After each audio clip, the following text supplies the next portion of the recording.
Time Agent Brendan here again with quite a serious prospective show here. Let's have a look. Disney are nonplussed, let's say that. The RTD reboot has backfired. Doctor Who's on the ropes.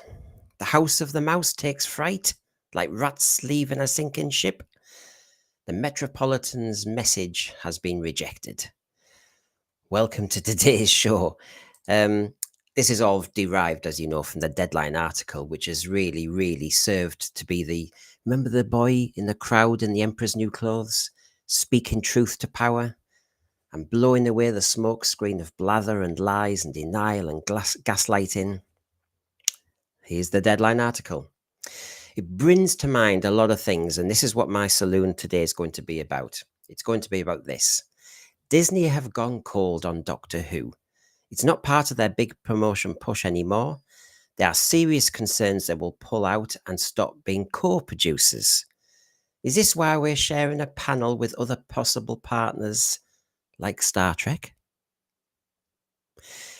The silence by the BBC and Disney speaks volumes. They have not released any information on how viewership has been. Sources say this is a huge red flag if Disney's behaving like this. Meanwhile, the BBC Weekly claimed us 35s like it. No boasting, no figures released to prove any of these weak and Weasley statements. Silence is saying a lot. We'll look into that. My third point today. The propaganda and smokescreen operation is being challenged. Tony Jordan from Dwas himself showed and reflected the criticism. Fans have rejected this series in numbers. There's been lots of negative criticism from fans, from the media. There's been poor ratings. That's just a fact. Doctor Who Monthly claiming Gatwa sparkles and the show was not an overnight success in 2005. Blather and propaganda, really. Fourth point, which I'll look into later in the saloon. Russell T Davies was brought back by the BBC to make Doctor Who a global success. Fact. And reach into every home. That was our ambition, wasn't it? That's why they wanted a big global streamer. Reviving its ratings and making it global success. Instead, it may lose its Disney partner and the big budget input. His mission has failed because he went big on preaching, polemic, the gayest Doctor, the most controversial stories, and rearranged the furniture on a key property in the British cultural landscape. That's the situation that Deadline, leading the way in the media, is starting to point out, reflecting what we've been saying, by the way, week after week after week. Fifth point that I'll go into later. Russell T Davies has derailed the show. He's slaughtered it on the altar of his ego, his politics, and his tired ideas. I mean, if you're saying the finale for your first season reboot is a 15-year-old schoolboy's fantasy of Sutex sitting on a TARDIS, I think we're tired. And just as we told Harriet Jones in The Christmas Invasion, don't you think it's time? Sorry, I can't say it. Don't you think she looks tired? RTD, don't you think you're looking tired in your ideas? And of course, we've become a laughingstock in the media and in the British viewer public. We're a woke experiment that's gone wrong. Doctor Who is not just seen as a sci-fi show that used to have wobbly sets. Now Doctor Who is seen as a joke that is piping up about wokedom and everything else. So it's become something to mock. And my final point today in Saloon. Why do a soft reboot for the American audience, as a launch pad for them, if you're going to bring back the toy maker and your finale is reliant on a 50-year-old villain called Sutek? And then you're going to bring back a character from the 1980s, Mel. And then you're going to bring back Unit from the 1970s and 80s. Soft reboot? Start again afresh? RTD?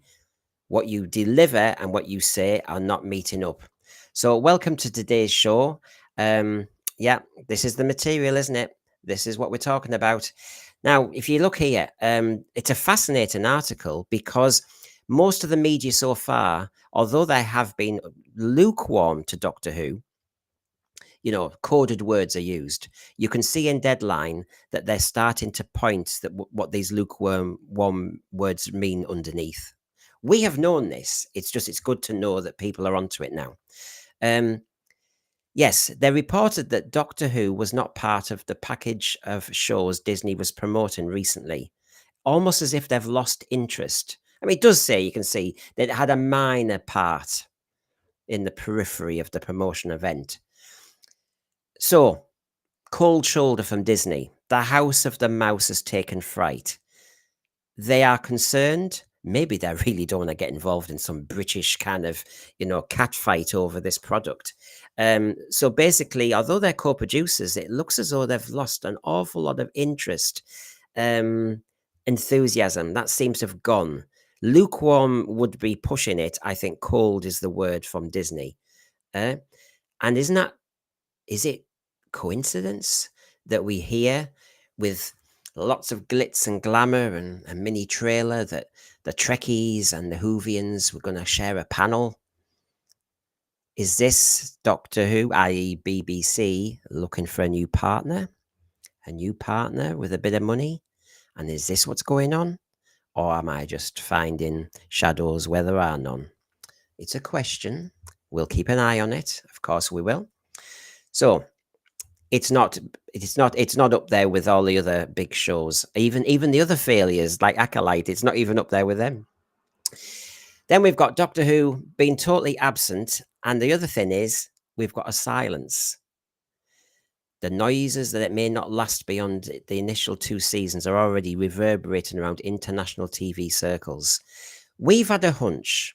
I think we've just been kind of confused by. I haven't on my channel, as you know, because I've made a big case about how Disney might, in the best scenario, make the BBC sweat over season 3 commissioning. And that would make an awful lot of business sense for Disney to get more creative input and also for a cheaper price. Why rush into a deal with a dud? But I know there's other streams who say they have connections, and those connections have said season 3's been commissioned. All I ask is, show me the money. Why, when something's commissioned, in other words, it's seen as a success, has it not been announced? Has it not been broadcast? Because I think if I was RTD, if I was the BBC, and signatures are on paper and the contract is signed, I think I'd be mentioning it. Don't you? I think sometimes people say they've got contacts, or those contacts pretend they know more than they do. There's no evidence. Let's deal with facts. And it makes more sense to me that Disney might walk, or Disney might make this a very hard negotiation. That makes a lot more sense, doesn't it? Let's not do ideology. Let's not do, hopes and dreams. Let's do reality. So, is that why they're talking to Star Trek? What's fascinating is 2 of the screens I've shown you already. Disney are co-producers. RTD kept that quiet, didn't he? He said they had some inputs, but I'm running a show, darling. But actually, co-producers. Now, co-producers means that you might have to look at every decision back to Davros and think, when he said everybody's discussing this and everybody's got a problem with Davros in the wheelchair and everyone's got a problem with the sonic screwdriver reflecting guns and shooting, you have to wonder slightly, while we do criticize RTD for a lot of what he is responsible for, whether Disney has had some input as co-producer on that sort of thing. And I did say this at the time with Davros. It almost has an American kind of prism there of not understanding this character and saying it's not a good look. And the bit I never understood about RTD is if he's really had this road to Damascus moment with Davros, isn't it weird that, in the documentary only in 2023 with Alan Yentob, it's on the top shelf, the character options Davros in a wheelchair. If it's all about look, I'd have hidden that away. So, I'm fascinated by the co-production role of Disney, which has not really been said in this way until now. Now, if you take a look further on in this article, sources are split on the extent to which Disney pulling out will harm the show's future. It's no doubt embarrassing to the BBC. Some would call it a disaster.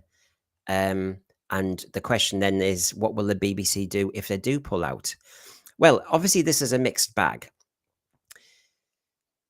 If Disney is thinking of pulling out, partly through the embarrassment, partly through what a waste of money, not that it's big fry for them. It's 100 million they're estimating in this article, 10 million an episode.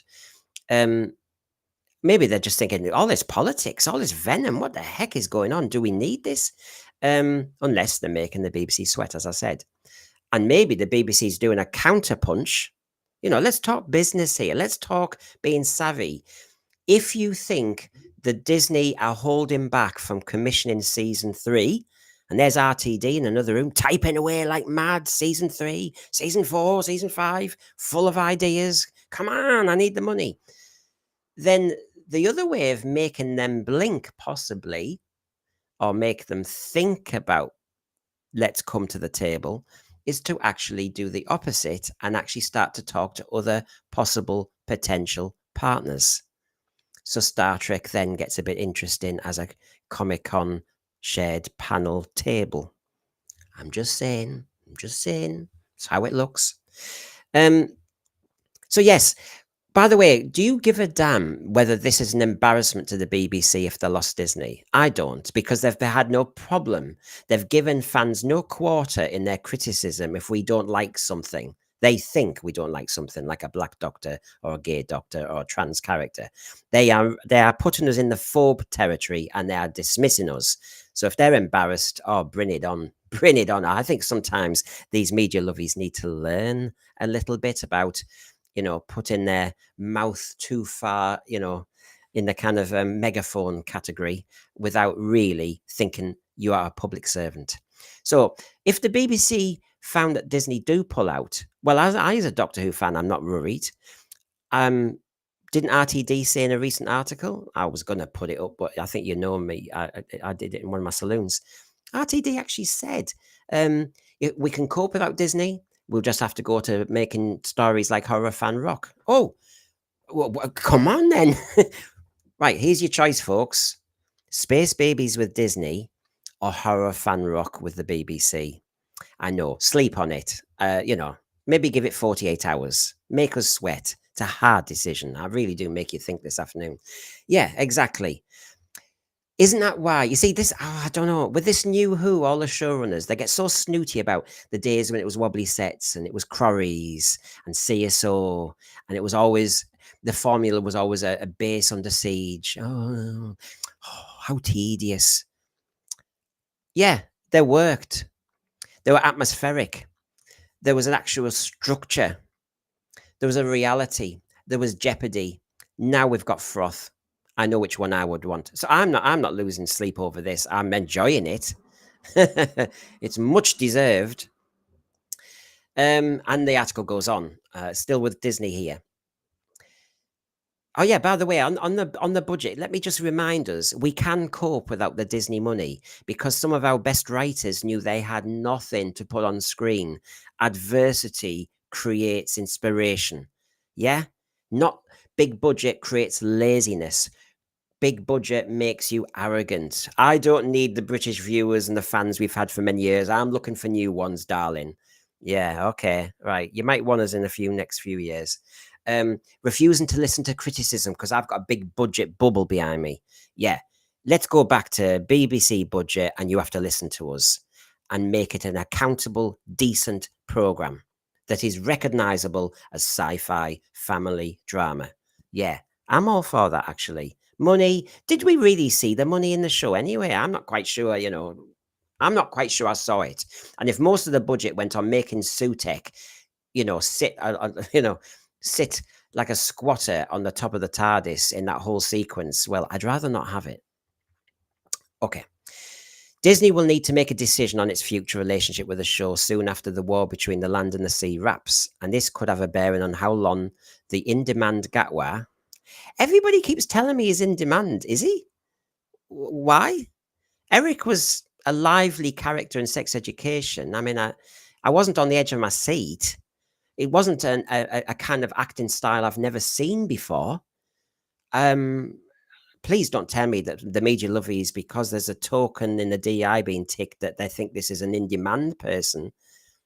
I'm not seeing it myself, and I certainly haven't seen it in Doctor Who. Um, whether he remains the Doctor after season 2, and it says that the final episode has been left open-ended. Oh my! Doesn't this take you back to Survival? Doesn't this take you back to the good old 80s when things were left open-ended? Trial of a Time Lord. What was it? The end of Revelation of the Daleks. All right, I'll take you to. Yeah, we're back to there. I'm not losing any sleep over this at all. I think sometimes when it's hit the ropes, when Doctor Who has hit the rocks, let's do every mixed metaphor in history, you're going to have to pull back. You're going to have to do some more damage first. If your ship hits the rocks, to get it off the rocks, you're going to do a bit more damage. And so I'm in that kind of, well, okay, then if we're going to rectify it, do the damage you need to do to rectify it. If you need to get rid of a doctor, if you need to get rid of RTD, if you need to get rid of Disney, do it. Do it. Make some hard decisions. You're getting paid an awful lot of money, you media executives. So Disney will make a decision. I've been reporting with none of my contacts, just reading what I see, what's in front of me, rather than people's hopes and aspirations, that Disney always said they were probably going to make a decision early 2025, which probably correlates with when the spin-off's been shown on the Christmas special. So nothing's changed as far as I can see, except other streamers are saying they know somebody who knows somebody who knows somebody who knows the tea lady who saw a script and saw that. Yeah, you know the score. Every Doctor Who fan knows somebody. Well, I will proudly say I don't. I just read what I see and I report that. So basically, Disney will probably make a decision in the next half a year or so, and then we'll take it from there. If they have filmed it as open-ended with Shooty Gatwa, well, that's their decision. I'm not, that's RTD doing that, not me. I just hope it's not the same regeneration, gold Tinkerbell fairy dust routine and blow up the TARDIS again. I'm bored rigid with that. So that's where we are with Disney. I am not sweating over whether they stay or not. When it comes to their editorial influence, so co-producers, now we know this one, the snowman scene in Church on Ruby Road, that they demanded a bit more exposition for new American fans. I was fine with that. It looks as though the only person challenging RTD is Disney. So go for it, because we did have some suspicions that actually it might be Disney saving us from RTD rather than any of the Bad Wolf team. And I might come to that in a moment. But you know what? Come on, let's be truthful. If there is a deal, where's the showboating? Where's the bunting? Where's the balloons? Really? They're just going to quietly let season 2 happen before they announce anything? The media have never worked like that. Look at all the hype you get over programs. Look at all the hype you had with RTD, Disney, and Shooty for this season. A lackluster season, lacking any substance, not much jeopardy, not much interest. But the hype was so high pitched. And they're not going to hype the fact they've got season 3.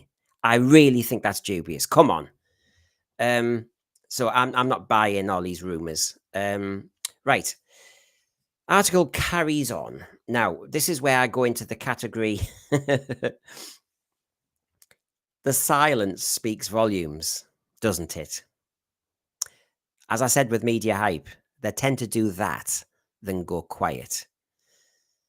The noises deadline have got are that international TV circles are saying it's not going to be a season 3.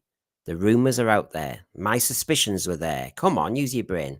The future hands in the balance. And BBC Studios and Bad Wolf and the BBC have all declined to talk to Deadline.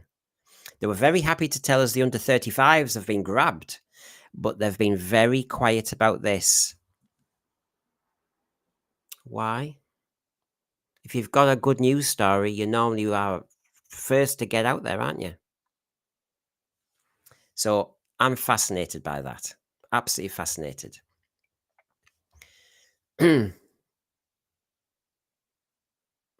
So we've got that one. Let me just move on now to, yes, here we go. Further on in the article, it does mention the BBC's top drama for the under 35s. Now, this just, I have to say, it makes me absolutely laugh. We've done well. Then, of course, one industry source says the ratings are a problem, and one other industry source says, well, they're down for even with compared to Geordie. They're down 2 million from the specials. They are doing badly. Disney will want to see results, surely. And there must be serious conversations happening. Oh boy, I think there will be some serious conversations happening. Yes, yes, yes. And isn't it interesting that we've been hated and criticized because we've warned, because we've scrutinized, because we've criticized. No data has been presented to disprove our observations. They've made statements with no evidence that it's a top drama for under 35s. Do you know, this is a 61-year-old show. So fans of it from the beginning could be into their 80s now. So actually, what their argument is more than half the fans, more than half the audience are not interested. And they haven't won them over. So that's not a success story, that the people who've stuck with the program for many decades are not won over, but this new brand of people are. That is not a success story. Not a success story at all. The ratings are a problem. Serious conversations are being had. Well, I would expect. Isn't it funny, do you know? The fans were ignored when we said what we said. We were told to go and touch grass. But the big media millionaires refused to listen to what was being said. It galls me. It absolutely galls me that that's how they do it. Meanwhile, it's the money men who talk. It's not the fans. It's not the viewers. They are not interested in the viewers anymore. It's the profit margins. And that's what really, really disappoints me about this. Yeah, I have to say I'm quite perturbed by a lot of it. On this one, it says it's a nuanced picture, according to Deadline, about the ratings. Tony Jordan, society coordinator of Rtd'S, it's a mixed bag. He says maybe when we look back, we chose to forget the not so good stuff of Rtd's first era. His track record of ending seasons with two-parters has been variation in success. And that's very true. And we've just got a damn good example now, haven't we, of it? And this is what I mean. Hope has gone ahead of the reality. And anybody saying the reality is like the boy in The Emperor's New Clothes. We get called out, we get criticized, but we're only saying what we see. The media lovies have taken ages. They've only been looking at dollar signs. Now they're starting to think they're not sure about this. They'll now start to turn on each other, but they'll do it quietly. Yeah. Slag off the plebs, slag off the public, slag off the working class viewers, because that put them in their place. But behind the scenes, will delicately move people around. We have to look after their egos. This two-tier system of life is ridiculous. And my venom about this continues. It really does. You get the propaganda, because we're in the world of propaganda and smokescreens. Boy, have we had smokescreens from the BBC and Disney, more so from BBC and Rtd. But of course, one of the chief propagandists is Doctor Who magazine as well, and we'll come to that in a moment. The analytics, even from experts on it, from Parrot Analytics, are saying that, look, Doctor Who was the most in-demand UK originating show with US audiences during its early release. Can we just unpack that? What does that mean? That's like me, right? That's like me saying, I'll tell you in a minute. I'll just unpack this properly. It's reached a high of 7th on Disney's list of most in-demand series, but it wasn't up against much, let's be honest, and that's what it says. The figures are underwhelming and okay, according to American sources, experts on ratings. Now, considering the marketing hype and the money put in, this is very underwhelming. This is concerning. This is why Disney's showing the cold shoulder. Yeah? Um, but I have to say, coming back to that point about Doctor Who's hit the under 35s, and this one's saying, but the truth is, Doctor Who was the most in demand UK originating show with US audiences. Why are we doing all these subsections? That's like me with this as a new YouTube channel. And yes, thank you to the 1,000 subscribers. And if you haven't subscribed, please subscribe. But that's like me saying, um, using a new strange category because my views aren't beating everybody. No, they're not. So I'm going to have to think of a new formula. So what I'll say is, am I the top YouTube Doctor Who show originating from a village with puppet assistants facing the North Sea? I mean, how far do you dissect this? I think I am the top show for that, by the way. Can I just give us a shout out for all YouTube Doctor Who shows with puppet assistants in a village facing the North Sea? I think I'm the top one. There you go. Give us another series. Isn't this stupid when they come up with these categories I never thought existed? You're either popular or you're not. You were the most in demand UK originating. Who cares where it originates from? Is it popular or not? So let's look at that smoke screen straight away. They're smoke screen because they they truly know they've got no merit in their argument. They lie to cover for their mistakes. They accuse the viewers if we ask simple questions. They aren't bothered about quality, but the profit line. These people are vile, and that is why we don't like them preaching to us underwhelming ratings. Please do me a favor.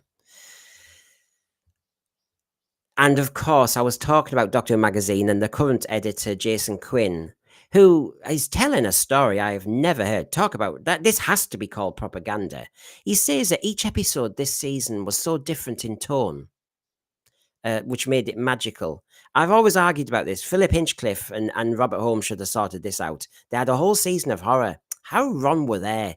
How bad was that? And I think the ratings must have been bad as well. You know, that's when Doctor Who goes so wrong, when it has a cohesive plan and it actually has a nice, consistent tone throughout the series. They were so bad. You're terrible, terrible, terrible. Whereas nowadays, we give you a bit of everything. Giving us a bit of everything means we get a lot of nothing, and it amounts to nothing. Space Babies is still in the same season as Devil's Cord, is still in the same season as Dot and Bubble and Empire of Death. What a mess. And then add Rogue and Bridgerton and everything. What a hodgepodge. What a mess. You couldn't sum up season one. What was its tone? What was its genre? What was its purpose? Apart from, I'm looking for Ruby Sunday's genealogy charts. So I'm not buying that, Jason Quinn, at all. That really is propaganda. But you see, he continues. Look, you all have families. You all work. He says, I struggle to think of any other family show that attracts so much discussion. Is anyone talking about it? Now, is he talking in euphemisms? It's been slagged off. People are mocking it. People are laughing at it. So is that what he means by discussion? Doctor Who's being discussed. Yeah, but is it being discussed positively or negatively? So I'm not buying this strange line that some media people do, but he's like the propaganda arm for the BBC here, isn't he? Because other people are saying the show's linked with woke obsession, the show's linked with peak woke. And then Jason Quinn says Davy's brilliance lies in his ability to integrate themes on gay, trans, and racial stuff in an incidental manner. Oh, I don't think in any of our reviews we ever thought that RTD was being subtle. The end of Dot and Bubble was so subtle I didn't notice it for ages. Rogue was so subtle as a gentle rom-com. Honest, come on, Jason Quinn. You know, you're supposed to be a journalist. You know, come on, base it on some facts. So this is the twaddle you get. I mean, and this is the thing that gets me. Instead of him saying it has a different tone every episode, I'm saying it's a hodgepodge and it's a mess. It's a family show that has apathy as a reaction, derision, criticism, venom, mockery. Stop talking, Jason Quinn, in a languid, ambiguous way. Talk in raw data. Talk truth to power. Don't be fawning. Don't go and don't reflect echo chambers of creep drippery. Woke obsession, peak woke. Aye, aye, aye. I also think, because actually, can you see I've put an X at the bottom? When he talks about the trans and gay issue, this is something that's come up quite a lot and it's getting me really irritated. If people have a problem with gay people or trans people, then yes, they're not going to like the show. But in the scripts, it didn't feel like it was a big deal. We haven't said it was a big deal. We've said the quality of the script was a big deal. We've said the poor sequencing of the season was a big deal. We've said, where is this big budget that we're supposed to be getting excited about? We've wondered whether the Doctor's been in it enough. We've been wondering why we've gone down the fantasy path and whether that's just a lazy shortcut for RTD to write dross. Who's been going on about the gay, trans, and black thing? And this again is the gaslighting that is it's actually disgusting. Yeah, they're insulting us by implication. Jason, get out of your metropolitan cafe society and talk. Better still, start listening to us and the other people out of the metropolitan bubbles. People don't have a problem with gay. There's gay. I mean, people out there, believe it or not, Jason Quinn will be working with gay brickies, gay teachers, gay police officers, and the same with trans. The world has moved on, but the lovies still think they are fighting some old fight. They are the ones who are, they've been time scooped. Never mind us talking about it on Invasion of the Dinosaurs. They get so excited that they've discovered a message. They've got a crusade. And the rest of us have been working with these people for years and have no problem. The problem we have is being lectured to and preached on it when we have discovered that working with these people is fine and these media lovies have suddenly just jumped on the bandwagon. That's what we find irritating, RTD. And that's why Jason Quinn, I would pipe down, because this is a whole load of bluster that makes no sense at all. And do you recognize this? I am not here to knock Ncuti Gatwa as an actor. I'm disappointed with the 15th Doctor's characterization. That's quite clear. But look at this. He says in that first paragraph, he's one of the few actors you can't take your eyes off.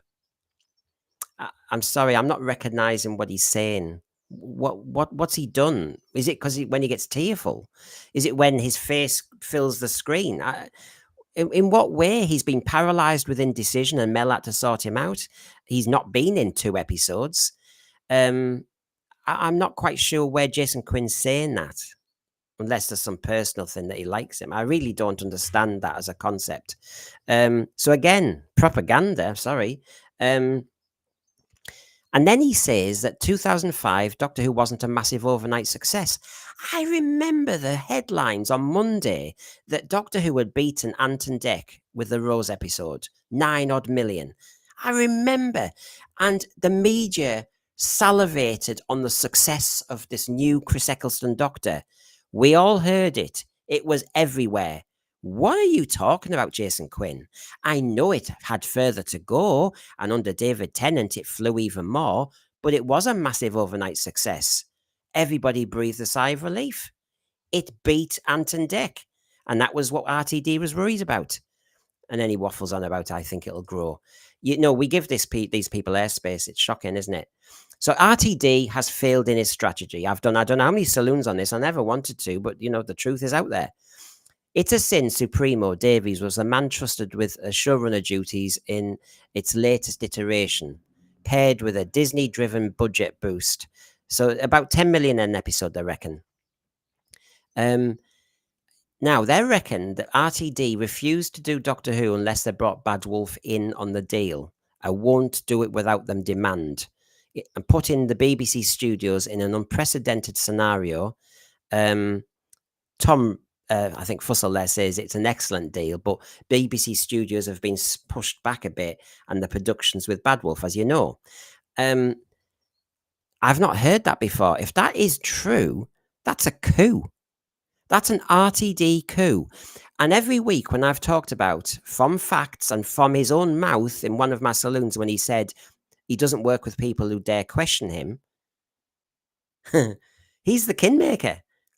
If he's got Bad Wolf brought into the deal, you know, I won't do it without them demand. Are they going to be the ones who turn around and say Spaces Babies is rubbish? Why are you breaking the fourth wall and Devil's Card? Why are you appointing friends like you Jinx Monsoon? They're not going to ask questions. He's given them a massive lucrative deal if that's the story. So they're not going to question anything. So this makes sense actually, and there's no checks and balances on RTD. But it also shows you something I've been saying for months, which is the BBC have never understood what to do with Doctor Who. The BBC have been pretty negligent with Doctor Who, and all these people on big bucks in the BBC don't even know what good TV is. And they've never had in their 60 years an atom of understanding of what you do with this program. And so at the first chance they go, oh, RTD did all right with it in 2005, so we'll have him back. Without thinking that actually there were some dangerous signs of what he did do in that first era that we all kind of overlooked in our hope when he came back. But the seeds were there. I didn't want all the sexual relationships. I didn't want it to be a soap opera, and we've got that back in spades. But you see, if that's the case, it is a coup, and he's got an echo chamber around him, group and group think. So that is a problem for creatives. You need challenge. As I said, go back to adversity. We'll have horror fan rock, Siege, base under siege, that sort of thing. Easy, easy, easy. Jeopardy. I'll have it all day. The other thing I will say is I am sick to death of this connection with Wales. It's become, and this is what the lovies are like. They all shout about they're on the left and we've got a Labour government and oh, I care for everybody. And I protect the BBC. Think about this. They worked for the BBC, and then they got this very lucrative deal in Cardiff. And that's how they're set up, didn't they? In this iteration, none of them really are working for the BBC. They're working for themselves in a company they're set up based on their public service with the BBC. They made contacts and all the rest of it and made their own business. So they've gone from public to private, these lovies. It's a bit like the NHS going private, isn't it? Just see what's going on here. They go on about, oh, we're all in this together. They're making money out of this deal, much more than when they worked for the BBC. And so when everybody went provincial and said, oh, let's give them loads of money to Cardiff and we'll have a branch of the BBC in Cardiff. We'll shut the one in Newcastle, by the way. Yeah? We'll shut the one in Birmingham, by the way, and we'll do one in Cardiff. So they're moving the money pots around. And some of those people who were lucky to have the jobs there, like Julie Gardner, blah, blah, blah, have now made a nice private enterprise with it, with all their contacts. And RTD says, I'm not going to do Doctor Who unless my friends are with me. It's a coup. And I am not happy with that because that is not a healthy situation. And he has a failed strategy. Look at this. Doctor Who is as much part of the British cultural furniture as cups of tea or the post office. He has rearranged willingly the furniture so much, so radically. He's redecorated the whole franchise that so many people don't recognize it, don't like it, and have turned off the decor. That's on him. Davies' influence could be seen almost from the get-go, and his ambitions were lofty. Spin-offs were in plan, the Whoniverse idea. He wanted the first black and first openly gay actor, and the PR machine was in full flow, and anticipation built among fans and industry watchers. This is the problem of RTD, isn't it? This is the problem. Hype ran ahead of reality. And the media, sheepishly as usual, they call themselves journalists, but they never ask questions. They never ask questions. And it's in front of their very eyes. So they fawned over this. Oh, it's RTD, so it must be good. Well, RTD, not everything he written has been good and has been successful. And So they glossed over appointments and Jinx Monsoon and various things and just went with it, didn't they? And he has lofty ambitions. He's seen the big budget and decided to go bigger than even probably the budget can cope with. He's the one who wasn't satisfied with just the simple task of reviving the show. He wanted to make this something it had never been before he'd even done the first job well. And that is on him.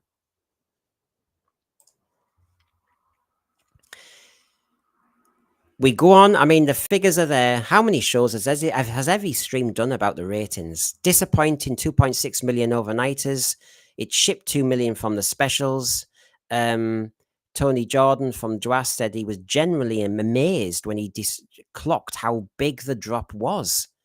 You know, we fans here, we don't like this or relish this.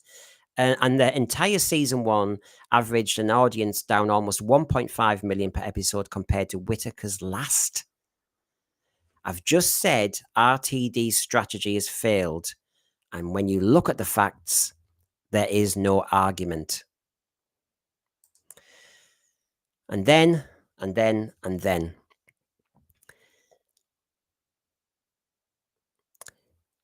In this slide, you just get the fact that you get some of the media who say various things, and you know that actually they're trying to damn with faint praise. So the Guardian with Space Baby said it was a textbook example of a mid-ranking Who installment. Tony Jordan from Rtd'S says it was the worst episode by a distance. You know, and that's what we're dealing with. The propaganda and smokescreens have been there all along. So I'm sorry about that, really, but basically, you can see it's a dire situation we're in regarding this show. We've felt it, but I think Deadline article, as I said, is like the boy in the Emperor's New Clothes, who's that one media organization who has just starting to say something we've all been saying. So the only skin in the game we had is to honestly react and reflect on the TV diet we were being presented. Those who criticised us and pilloried us and told us the show was not for us and that the rules of the game and how it's measured had been changed are those that will now quietly meet and criticise each other and demand more change they're going to force more change now. The profit motive, ego, echo chambers, group mind think, living in the metropolitan bubble of pomposity has blinded them to the truth. We spoke truth to power. Deadline has started the spearhead and it will gather momentum. Rtd has failed. The BBC has got it wrong again. Disney will probably not want to be involved in this private funeral for a beloved British TV brand. How hard do the lovey falls once their hype is erased by the reality? Reality always bites. And this is going to be Time Agent Brendan time scooping out of here before they really don't like my message at all. Yeah.